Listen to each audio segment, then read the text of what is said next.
धर्म और ईश्वर की उत्पत्ति कैसे हुई? सोचिए, आज फुर्सत निकालकर यही काम कीजिए।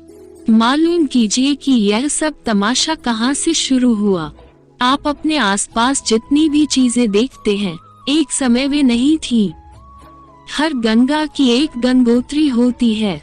हर वस्तु और विचार का एक उद्गम होता है। पता कीजिए ये धर्म और ईश्वर कहाँ से आए। आपको ये जानकर प्रसन्नता होगी कि जब मनुष्य जाति इस पृथ्वी पर अस्तित्व में आई और उसने आंखें खोलकर अपने आसपास देखा तो उसने जंगलों को पाया, समुद्रों को, पहाड़ों को, लेकिन एक भी मंदिर यहाँ मौजूद नहीं था। तमाम मंदिर मनुष्यों ने खुद बनाए। तमाम पवित्र किताबें मनुष्यों ने खुद रची। तमाम ईश्वर मनुष्यों ने खुद गढ़े। मनुष्य से पहले किसी भी धर्म और किसी भी ईश्वर का कोई अस्तित्व नहीं था। मनुष्य ईश्वर का सृष्टा है, जन्मदाता है। अगर सच में ही कहीं कोई ईश्वर होगा तो मनुष्य की मूर्ति बनाकर उसकी पूजा करता होगा कि हे मनुष्य, तूने मेरी सृष्टि करी। मनुष्य ने ईश्वर को क्यों बनाया? क्योंकि मनुष्य एक सीधी सी बात कहने में असमर्थ है, मुझे नहीं पता। मनुष्य 1000 झूठ गढ़ लेगा लेकिन ये एक बात नहीं कह सकेगा। पर मनुष्य को सच में ही कुछ पता नहीं है। उसे नहीं पता कि जन्म से पहले वह क्या था और मृत्यु के बाद वह क्या होगा। था भी या नहीं, या होगा भी या नहीं। क्या सच में ही कोई आत्मा है, कोई चैतन्य तत्व है? संसार को कौन संचालित कर रहा है? संसार की रचना कैसे हुई और क्यों हुई? मनुष्य के जीवन का क्या प्रयोजन है? कुछ लोग सुख क्यों पाते हैं, वहीं कुछ लोग आजीवन कष्ट क्यों सहते हैं? कुछ स्वस्थ क्यों जन्मते हैं, कुछ विकृत क्यों पैदा होते हैं? कुछ बुद्धिमान तो कुछ मूर्ख क्यों हैं? क्या सच में ही कोई कर्म सिद्धांत है जो पाप पुण्य का हिसाब करता है? अगर हाँ तो ये हिसाब किस बही खाते में रखा जा रहा है? मनुष्य को इनमें से किसी भी प्रश्न का उत्तर नहीं पता है। पर नहीं पता है, ये कहने में उसके अहंकार को चोट लगती है। इसलिए वह कहता है कि ईश्वर यह सब करता है। ईश्वर उसके अहंकार की तुष्टि का एक साधन है। ईश्वर के माध्यम से मनुष्य ये कहना चाहता है कि मुझे सब पता है। धर्म और ईश्वर का अहंकार से बड़ा गहरा संबंध है। इसीलिए धर्म और ईश्वर युद्ध करवाते हैं, उपद्रव करवाते हैं, हिंसक हैं। खबरदार, जो तुमने हमारे ईश्वर को कुछ कहा, गर्दन काट देंगे। जिस भी व्यक्ति में बुद्धि है वह दिन की रोशनी की तरह साफ इस सच को देख सकता है कि धर्म और ईश्वर का सीधा संबंध अहंकार से है। मेरा धर्म, मेरी जाति, मेरा समुदाय, मेरा ईश्वर, मेरा पैगंबर, यहाँ पूरा जोर मेरे पर है। ईश्वर मनुष्य के बेमाप अहंकार का विस्तार है। इसके अलावा ईश्वर भय की उत्पत्ति है। डर ईश्वर का पिता है। बादल गरजते थे, बिजली कड़कती थी, जंगलों में आग की लपटें उठती थी, भूकंप आते थे, मनुष्य भय से थर थर कांपता था। उसने पूछा, ये सब कौन करवाता है? फिर स्वयं ही इसका उत्तर दिया कि यह सब ईश्वर कर रहा है। क्योंकि प्रश्नों के साथ जीवित रहने की क्षमता मनुष्य में नहीं है। उसे उत्तर चाहिए, फिर चाहे कितने ही थर्ड क्लास उत्तर हों, घटिया समाधान हो, सस्ते उपाय हो, पर प्रश्नों के साथ वह जी नहीं सकता। तो मनुष्य ने उत्तर दिया, ये सब ईश्वर करता है। फिर पूछा गया कि हम क्या करें जो ईश्वर यह सब नहीं करे। मनुष्य की बुद्धि से उत्तर आया, जो करने से हमें अच्छा लगता है वही हम अगर ईश्वर के लिए करें तो ईश्वर भी प्रसन्न होगा। कैसे प्रसन्न होगा? ईश्वर के अहंकार को सहलाओ, उसकी पूजा करो, उसको पशुओं की बलि दो, उसके सामने भोग लगाओ, शीश नवाओ। मनुष्य ने सोचा कि अगर कोई मेरे सामने शीश नवाए तो मुझे कितना अच्छा लगेगा। तब तो यह ईश्वर को भी अच्छा लगना चाहिए। ईश्वर की यह एंथ्रोपोमोर्फिक कल्पना देखते हैं। उसने ईश्वर के सामने शीश नवाया और कहा, अब मेरा ध्यान रखना, बेटी की नौकरी लगवा देना, बेटी की शादी करवा देना, घर में धन संपदा भर देना, सबको सुखी निरोगी रखना। ईश्वर का यही सब काम धंधा है, शादियां करवाना, नौकरियां लगवाना, धन दौलत देना, सुख समृद्धि देना। जिस दिन ईश्वर यह नौकरी करने से इनकार कर देगा, मनुष्य उसको कूड़े के ढेर में फेंक देगा। तमाम धर्मों की एक ही रट है, फला चीजें करो, फला फल मिलेगा, मनोकामना सिद्ध होगी, पुण्य मिलेगा, दूसरी दुनिया में ये सब सुख प्राप्त होंगे। अगर आप इन विचारों की उत्पत्ति की पड़ताल करें तो पाएंगे कि इनके पीछे किसी न किसी शातिर इंसान का दिमाग काम कर रहा है, जो जानता है कि मनुष्य लालच के सामने बेबस है। ईश्वर मनुष्य के शातिर दिमाग की उपज है। तो ईश्वर का जन्म अहंकार से हुआ, भय से हुआ और लोभ से हुआ। इतनी नकारात्मक वृत्तियों से जो वस्तु पैदा हुई वह शुभ कैसे हो सकती है? और मनुष्य ने ईश्वर को बनाया संगठन के लिए, एकता के लिए। मनुष्य जाति विभिन्नताओं से भरी है और कोई दो लोग किसी बात पर एकमत नहीं हो सकते। इसके लिए एक बड़ी कल्पना की जरूरत थी, लौकिक नहीं पारलौकिक कल्पना। अगर मैं कहूँ कि मेरी बात मानो तो कोई नहीं मानेगा। अगर मैं कहूँ कि यह ईश्वर का निर्देश है तो सब मान बैठेंगे। ईश्वर के संदेशवाहक आए, जिन्होंने ईश्वर के काल्पनिक निर्देशों को किताबों में दर्ज किया। राजा ईश्वर का स्वघोषित प्रतिनिधि बन गया। यह कारण नहीं है कि आज भी राजा लोग ईश्वर का हवाला देते हैं, मंदिर वगैरह बनवाते हैं, धार्मिक क्रियाएं करते हैं, क्योंकि ईश्वर लोगों को जोड़ता है और राजनीति में लोगों को जोड़ने का मतलब है बहुमत से चुनावी जीत। जिस दिन ईश्वर चुनाव जिताना छोड़ देगा, नेता लोग उसको घोड़े पर रख देंगे। एवोल्यूशन के सिद्धांत से ईश्वर प्रेमी राजनीति का झगड़ा भी इसलिए है कि एवोल्यूशन कहती है जैविकी का क्रमिक विकास हुआ है, मनुष्यों को किसी ने रचा नहीं है। नियम है पर नियमता नहीं है। एवोल्यूशन ईश्वर को निरस्त करती है। यही कारण है कि सत्ता में बैठे हुए ईश्वर के चाटुकार एवोल्यूशन का चैप्टर स्कूल की किताबों से हटा देते हैं। बिल्कुल स्वाभाविक है। अपने अस्तित्व पर खतरा उत्पन्न करने वाली बातों को कौन प्रश्रय दे? ये सत्ता, अहंकार, डर और लालच का घालमेल जिससे ईश्वर की उत्पत्ति हुई, इसको आप पवित्र कहते हैं। मनुष्य जाति सत्य के साक्षात से एक त्रासदी दूर है। एक महाविपदा आएगी और यह ईश्वर हवा की तरह विलीन हो जाएगा। 2 साल पहले महामारी आई थी, तब सबसे पहले धर्म और ईश्वरती पर चले गए थे। आपको क्या लगता है? पूजा पाठ करने वालों की जान तब ईश्वर ने बचा ली थी। एक न एक दिन मनुष्य जाति दिन की रोशनी की तरह इस सत्य का साक्षात करेगी कि धर्म और ईश्वर ह्यूमन कंस्ट्रक्ट है, मानव निर्मित संरचनाएं हैं और विपदा में ईश्वर आपकी मदद करेगा। ये खुशफहमी वैसी ही है जैसी नमक के पुतले को लेकर समुद्र में कूद जाना और यह उम्मीद करना कि वह आपको डूबने से बचा लेगा। कोई ईश्वर नहीं है, कोई आपकी रक्षा नहीं करेगा। इस क्रूर और तटस्थ यूनिवर्स में आप पूरी तरह से अकेले हैं।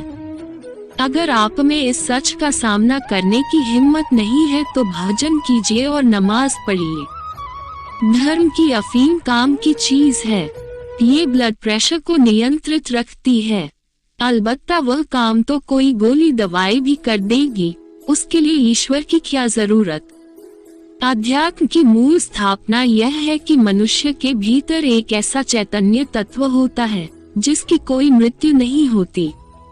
वह तत्व देह की मृत्यु के उपरांत भी अपनी यात्रा जारी रखता है। इस तरह से अनेक जन्म होते रहते हैं। अगर आप में उस चैतन्य का बोध उत्पन्न हो जाए जो कि अपने विचारों, भावनाओं, कल्पनाओं, इच्छाओं और अहंकार से स्वयं का तादात्म्य तोड़ लेने से होता है, तो आप स्थित प्रज्ञ हो जावेंगे। यह अध्यात्म का थ्योरेटिकल फ्रेमवर्क है। इसकी मुझे निजी अनुभूति नहीं है, पर पुस्तकों में जो पढ़ा वह बता रहा हूँ। धर्म के पूजा पाठ, व्रत, त्योहार ईश्वर अवतार से लाख गुना आगे की विकसित बात है ये। जब ईश्वर है ही नहीं तो किस बात की मूर्ति, किस बात का कर्मकांड और किस बात का त्योहार। ये तो झूठ का पुलिंदा हो गया ना। पहले ईश्वर तो हो, उसके बाद धर्म की रचना हो। अगर सच में ही ईश्वर होता तो क्या आज संसार में इतना पाप हो रहा होता। मेरी बड़ी कामना है कि एक सर्वशक्तिमान ईश्वर आकाश में बैठा हो और मनुष्यों को नियंत्रित करे। पापी को तुरंत दंड मिले, मांस भक्षी को तुरंत सजा मिले, सभी प्राणियों को समान अस्मिता से जीने की आजादी हो, अपराधी को पुरस्कार और नेक को दुख न मिले। ईश्वर यह सब देखे, हिसाब रखे, एक अच्छे प्रशासक की तरह व्यवस्था बनाकर रखे। पर अफसोस कि कोई ईश्वर नहीं है। काश कि ईश्वर होता तो आज सभी प्राणी अनाथ नहीं होते, कोई परमपिता होता देखने वाला। मुझे बिल्कुल नहीं पता किसी के साथ अच्छा किसी के साथ बुरा क्यों होता है। मैंने यहाँ नीचतम लोगों को सुख भोगते और नेक लोगों को कुचले जाते देखा है। कर्म सिद्धांत में मुझे विश्वास नहीं, क्योंकि उसका प्रमाण मेरे पास नहीं। कर्म सिद्धांत के अभाव में ईश्वरीय व्यवस्था का तर्क अराजक हो जाता है। इसके बावजूद इंसान को तो नेक कार्य ही करने चाहिए। ईश्वर के कहने पर नेक काम किया तो क्या खाक नेक काम हुआ। स्वर्ग के लोभ और नर्क से डर से नेक बने तो क्या खाक नेक बने। मनुष्य की बुद्धि इतनी कुंद है और उसने धर्म और अध्यात्म का घालमेल कर दिया है। उसे यही नहीं पता कि दोनों में जमीन आसमान का भेद है। इसलिए ईश्वर पर प्रहार करने पर मनुष्य चेतना, ऊर्जा, अंतर्यात्रा, आयामों आदि की बात करने लगते हैं, जो कि अध्यात्म के अंग हैं। जबकि धर्म के अंग हैं मूर्ति, मंदिर, पंडित, पुरोहित, कर्मकांड, व्रत, नियम, पर्व, त्योहार और संगठन। धर्म एक संगठित सत्ता है और इसीलिए राजनीति के काम की है और इसीलिए हिंसक है। जबकि अध्यात्म का संगठन से कोई लेना देना नहीं, वह वैयक्तिक यात्रा है। गौतम बुद्ध से बड़ा आध्यात्मिक शिक्षक कौन हुआ। और गौतम बुद्ध ने ईश्वर से इनकार किया। उन्होंने कर्मकांडों पर प्रहार किया और वैदिक धर्म पर प्रश्न उठाए। इसके बाद उन्होंने अपने धर्म की स्थापना की, जिसमें कोई मूर्ति नहीं थी, कोई पूजा नहीं थी, केवल ध्यान था, आत्म प्रकाश था और निर्वाण था। जो भी धर्म को अध्यात्म समझकर भ्रमित होता है, उसकी दुविधा का निवारण करना भी एक धर्म का काम है। ये बाल की खाल भी हमारे यहाँ बहुत चलती है। धर्म कहे या पंथ कहे, धर्म कहे या संप्रदाय कहे, हिंदू धर्म है या जीवन शैली है, सिंधु के पार रहने वाले सभी हिंदू हैं। मैं आपसे कहता हूँ, जब किसी पर्चे में रिलीजन का कॉलम होता है तो उसमें हम क्या लिखते हैं। वहाँ पर रिलीजन के बजाय सेक्ट या कम्युनिटी क्यों नहीं लिखा होता है, आदि इत्यादि। युद्ध धर्म के लिए होता है या संप्रदाय के लिए। खतरे में धर्म आता है या संप्रदाय। पहले हम जनता को राजी कर ले कि धर्म और संप्रदाय में भेद करना सीखें। मेरा व्यक्तिगत अनुभव यह है कि जो भी व्यक्ति इस तरह की बात करता है कि पंथ और धर्म और संप्रदाय में भेद है, वह मूल बुराई से ध्यान भटकाने की कोशिश करता है, और वह है ऑर्गेनाइज्ड रिलीजन, जो कि हिंदू धर्म नहीं है, पर लगातार बनाया जा रहा है अब्राहमिकों से संघर्ष करने के लिए। भारत में रहना है तो राम राम कहना होगा, ये ऑर्गेनाइज्ड रिलीजन की भाषा है।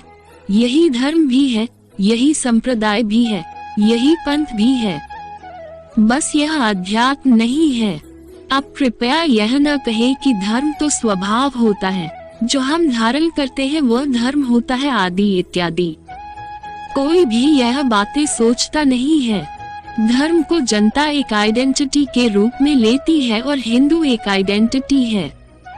मैं उसी की बात कर रहा हूँ। पूरी सृष्टि हरगिज व्यवस्थित नहीं चल रही है। घोर अराजकता है।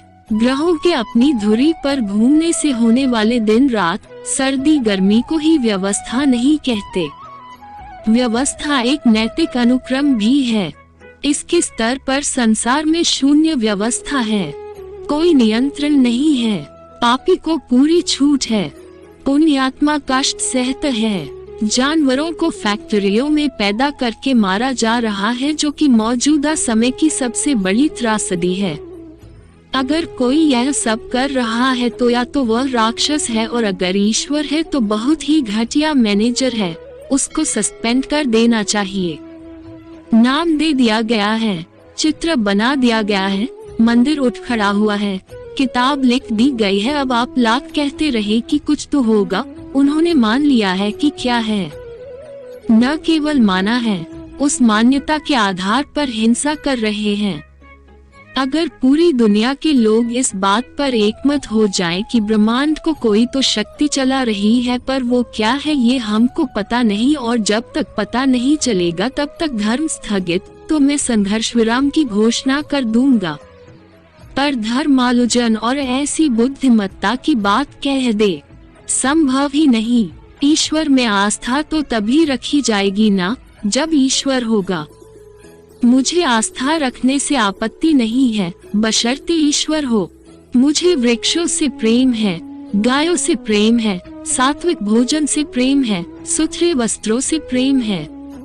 मेरे हृदय में बहुत सारा प्रेम और बहुत सारी आस्था है, पर मैं शून्य में आस्था नहीं रख सकता। मुझे ईश्वर का रूप दिखाओ, तब मैं आस्था करूंगा। दूसरे, धर्म एक संस्था है जो लोगों को संगठित करती है। उसमें राजनीति है, सत्ता है, क्रूरता है, विचारहीनता है, उसमें आडंबर है। वो बुराई का डा है और ईश्वर उसके केंद्र में बैठा हुआ है। मैं जानना चाहता हूँ कौन है यह ईश्वर, कैसा है, कहाँ है और क्या है। इसको जाने बिना मैं मानूंगा नहीं। लोग क्या मानते हैं इसका महत्व नहीं है।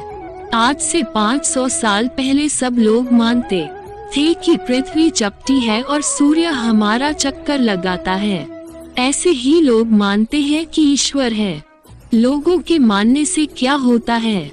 ये तो बहुत कमजोर मनोबल का परिचायक होगा कि हम कहें अतीत में इतने लोग मानते थे तो हम भी मान लें। अतीत में इतने लोगों ने भोजन किया था, क्या उससे हमारा पेट भी भर गया है? यानी ईश्वर की कल्पना इसलिए की गई ताकि लोग खुश रहें। फील गुड है ईश्वर, या चूंकि सभी लोग बुद्धिमान नहीं है इसलिए उनको ईश्वर दे दिया जाता है। क्या यही धर्म का प्रयोजन है? कितने लोग इस बात को खुलकर कहेंगे आस्तिकों के सामने, जो आप यहाँ दबे छुपे कह रहे हैं? कम्युनिस्टों ने लोगों को मारा, उससे ज्यादा ईश्वर को मानने वालों ने मारा। न मैं कम्युनिस्ट हूँ न ईश्वर को मानता हूँ। आप मेरी बात कीजिए, दूसरों पर मत जाए। मैं ईश्वर को नहीं मानकर भी अहिंसक, नैतिक, सत्यभाषी और ईमानदार हूँ, जबकि कई ईश्वर को मानने वाले घोर नीच, क्रूर, हिंसक और झूठे हैं। इसका समाधान कीजिए। ईश्वर शब्द का मैंने अपने लेखन में कई जगह इस्तेमाल किया है। रूपक है, अलंकार है, फिगर ऑफ स्पीच है। इससे ज्यादा उसकी उपयोगिता नहीं।